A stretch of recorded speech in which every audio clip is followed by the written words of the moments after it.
नमस्कार दोस्तों, एक बार फिर से आप सभी का स्वागत है। जय श्री राम, जय बागेश्वर धाम, जय जय हनुमान। दोस्तों, अगर आप अपने बेडरूम में दरवाजे की तरफ पैर करके सोते हैं तो ये वास्तु के हिसाब से बिल्कुल सही नहीं है।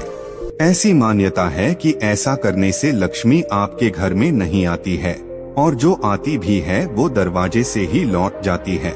आपको बता दें कि आपके घर में लगी घड़ी का भी वास्तु में बहुत बड़ा संबंध है।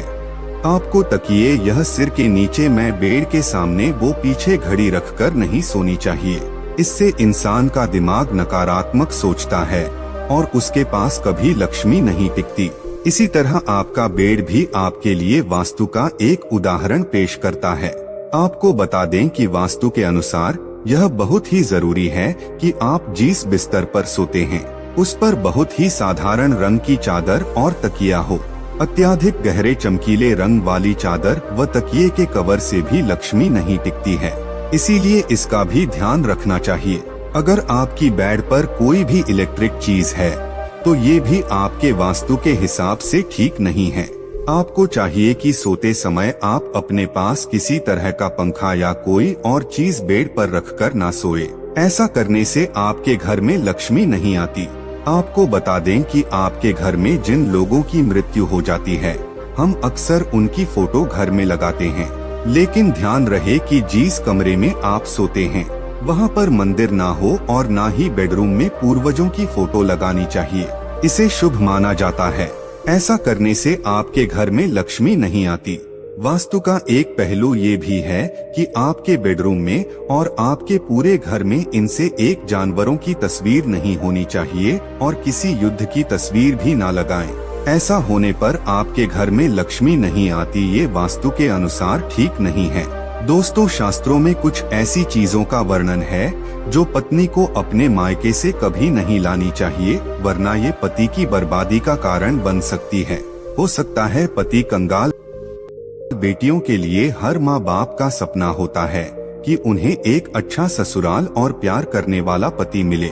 ससुराल में उनकी बेटी का मान सम्मान किया जाए और ससुराल में कई खुशियाँ ही खुशियाँ हो। लेकिन कई बार माँ बाप कुछ ऐसी गलतियाँ कर बैठते हैं जिसकी वजह से बेटी को और पति को जीवन भर दुख सहना पड़ सकता है।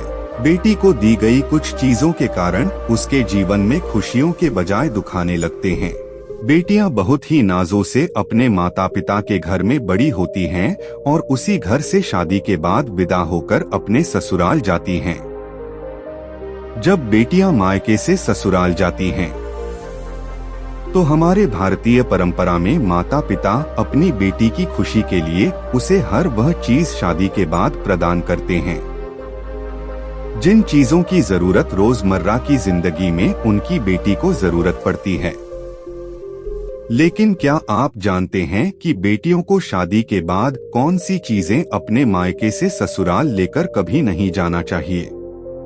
यदि आप नहीं जानते हैं तो आपके लिए यह जानना बहुत जरूरी है, क्योंकि कई बार हम खुशी खुशी में अपनी बेटियों को बहुत सी ऐसी चीजें दे देते हैं जिसे देना अशुभ माना जाता है। धर्म के अनुसार, शास्त्र के अनुसार एवं बहुत सारी नीतियों के अनुसार गलत चीजें यदि बेटियां शादी के बाद यदि वे जाती है तो उसके गृह परिवार में अशांति जा जाती है। यहाँ तक कि बेटी के सुहाग पर भी उसका असर कभी कभी पड़ जाता है।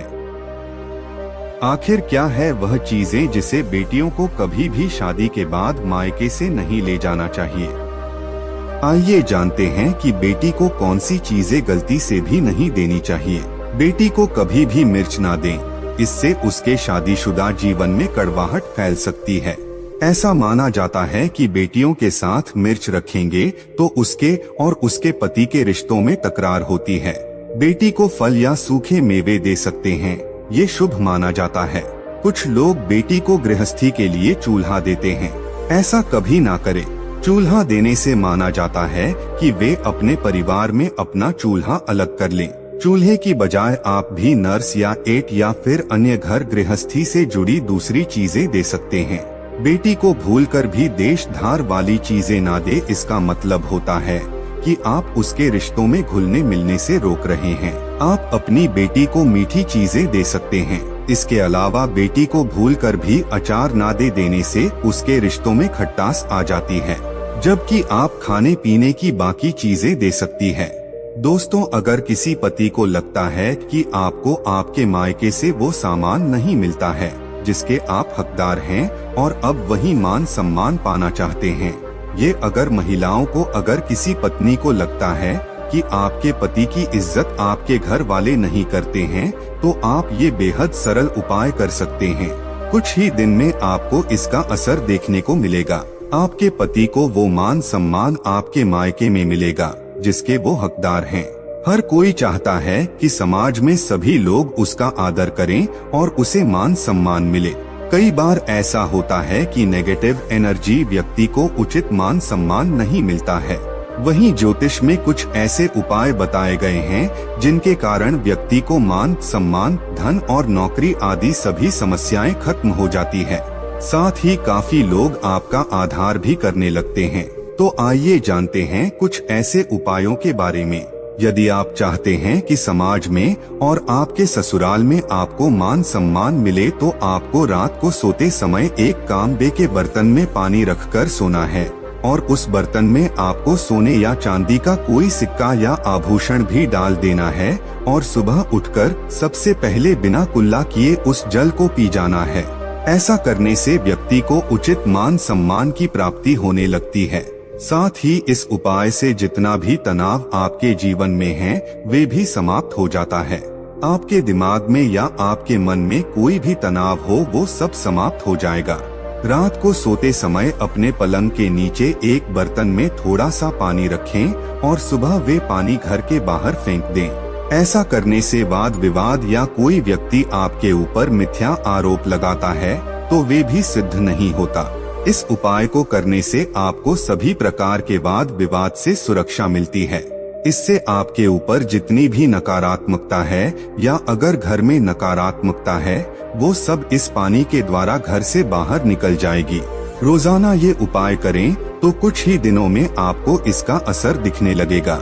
दोस्तों, समाज में मान सम्मान की प्राप्ति के लिए, धन संबंधी समस्याओं के लिए अथवा अगर आपको नौकरी नहीं मिल रही, यहाँ आपको कारोबार नहीं चल रहा है, तो आप कबूतर और चिड़िया को चावल बाजरा मिक्स करके डालना चाहिए।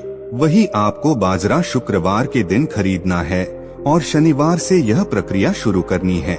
ऐसा करने से बहुत नाम मिलता है और मान सम्मान के साथ ही धन संबंधी समस्याएं भी दूर हो जाती हैं।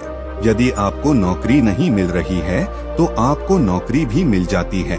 साथ ही बुधवार के दिन गणपति जी को ध्रुव अर्पित करने से व्यक्ति को मान सम्मान की प्राप्ति होती है। दोस्तों, यदि आपको हमारे द्वारा दी गई यह जानकारी पसंद आई है तो वीडियो को एक लाइक और चैनल को सब्सक्राइब जरूर कीजिए और साथ ही साथ इस वीडियो को अपने दोस्तों और रिश्तेदारों के साथ भी शेयर कीजिए। अब आप हमारे साथ एक बार भगवान श्री राम के नाम का जयकारा लगा दीजिए। जय श्री राम, जय बागेश्वर धाम। अपना ध्यान रखिए, स्वस्थ रहिए, सुरक्षित रहिए।